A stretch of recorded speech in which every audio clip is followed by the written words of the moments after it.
এটা হচ্ছে যে ধাইয়াটাকে অনেক সময় আমরা যেটাকে বলে থাকি শনি বিপদ নক্ষত্রের ওপর দিয়ে যদি মানে নবতারা চক্রের একটা বড় ফ্যাক্টর থাকে যে সময়টা আপনার জীবনের উপর দিয়ে যদি যায় এবং সেই নক্ষত্রটা যদি নিধনে থাকে তাহলে পরে আপনার লাইফে মৃত্যু সমতুল্য ফল লাভ হতে পারে।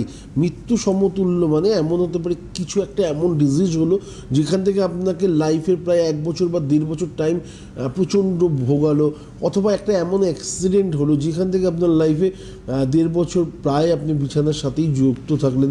তো এই জিনিসটাকে আমরা জানি ওই জন্য মৃত্যু সমতুল্য বলা হয়, মৃত্যু সমতুল্য বলা হয়। হ্যাঁ, ওই রকমই কষ্ট। হ্যাঁ, তো যেটা আপনার বিপদ নক্ষত্রের ওপর দিয়ে গেছে এটা যদি দাঁড়িয়ে হয়ে থাকে তাহলে এই মুহূর্তে অবশ্যই সিংহ কর্কটের ক্ষেত্রে একটুখানি প্রবণতা থাকে যে জায়গাগুলোকে সিংহ রাশির এমনিতেই রাগ তেজ জেদ এগুলো বেশি থাকে, তাদের সেই জায়গাটাকে কন্ট্রোল করা উচিত। এবং আগামী 2.5টা বছর যদি আমাকে ক্যালকুলেশন করতে হয় তাহলে এই 2.5 বছরের মধ্যে অবশ্যই প্রথম 18 মাসকে খুব গুরুত্ব দিতে হয় প্রতিটা সময়, এবং এই 18 মাসটাকে আমার মনে হয় গুরুত্ব না দিলে খুব মুশকিল।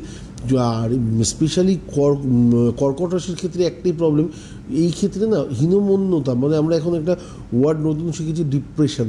তো এই ডিপ্রেশনটা এই মুহূর্তে এত পরিমাণ চলে আসে যে কি হবে